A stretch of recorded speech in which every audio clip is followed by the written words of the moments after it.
Everyone, Jess from WindsorEats here to bring you the final phase of our bread making series.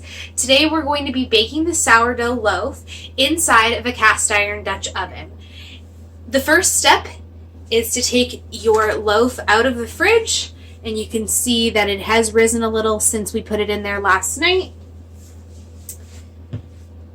And I'm also going to be putting it on a piece of parchment paper. So I folded this parchment paper into 4. And then I'm going to make a triangle out of it and cut a circle. It's not quite perfect, but that's okay. And I'm going to use that underneath my bread inside of my Dutch oven.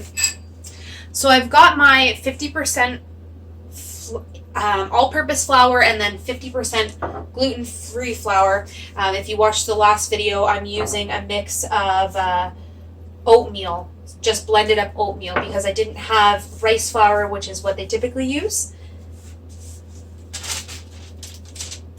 And then quite simple here, we're just popping this. And you can see how easily it released there from the basket because we're using that mix of flour. And then I've got my scoring tool. You can use any sharp knife or even just the blade of an X-Acto knife. And I'm also going to be using, just for a little bit of exactness, a piece of floss. So I'm going to use my floss to sort of mark out my lines here. I'm going to be doing a cross pattern. And then when you're scoring, you want to do so in a kind of swift motion. You want to kind of avoid sawing the bread, but you also want to make sure you're scoring it deep enough that the bread is going to be able to open up. A big mistake can be not to score the bread deep enough for your first time. But you can also score the bread too far. So going maybe about a ½ inch down is probably enough. Not quite a ½ inch. And then just to give myself, so that's going to be lines there that are going to expand the bread. And these are just sort of decorative, so these aren't as deep.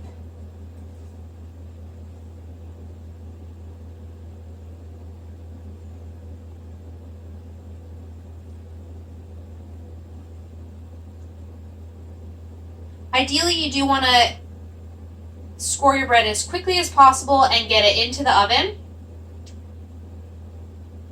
My oven's been preheating at 500 degrees with my Dutch oven inside of it for about probably close to an hour at this point.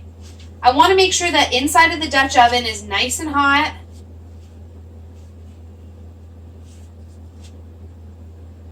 Okay. So I don't want to fuss around with it too much more, but really quickly, just so you can see what it looks like scored. Oh my gosh, I almost lost my loaf of bread.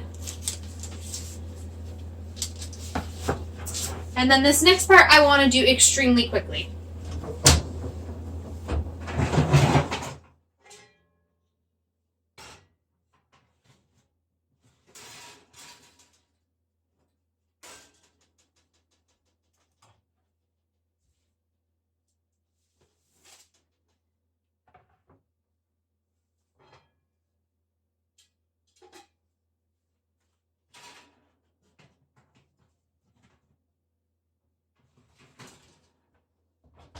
Okay, now that's in there for 20 minutes.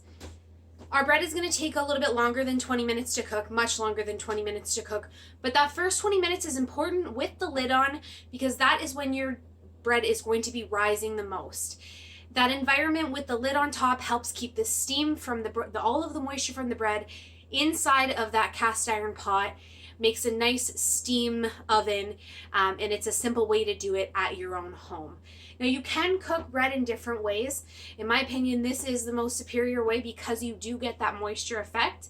But if you have a pizza stone at home, you can cook your bread on a pizza stone. There's lots of different ways to do it. People have been cooking bread for hundreds of thousands of years probably. So, you know, be creative with it, try it in different ways, and you'll get different flavors. Now, with the first 20 minutes out of the way, I'll then take the lid off and I'll give it about 10 minutes just to get the crust a nice dark color. And all of the sugars from the crust are going to be caramelizing at that point, and we really want to take advantage of darkening that color. You don't want to burn it, but you almost want to get it burnt. And I'll show you what it looks like after the first 20 minutes there, and then we'll move on to the next stage of taking the lid off. All right, we're about to get the first look at our bread.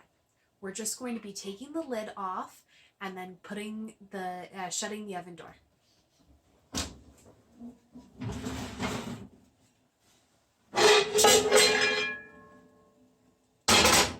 So really quickly you can see I've got nice rise, but I don't quite have that color, that dark color that I am aiming for yet, and that's okay. So we're going to be leaving it at 500 and inside of the Dutch oven without the lid for another 10 minutes.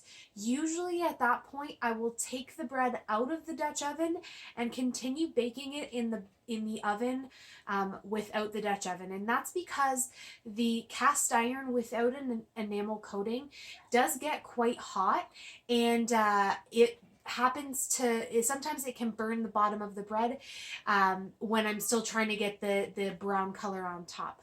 So that's the next few processes there, and I'll show you when we're about 10 minutes in and I should have a nice brown color on the top of my bread.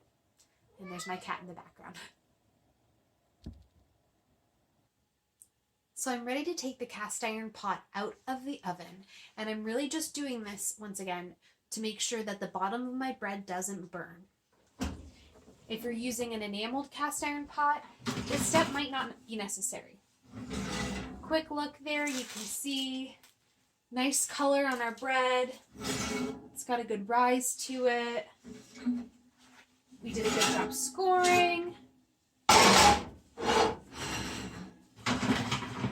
And I'm gonna leave that in there. It does look like it's done, but I did see some lighter spots kind of in between there, and I do want everything to darken right up. Usually I will let my bread bake another 5 to 10 minutes in the oven without the cast iron pot, just to kind of finish up.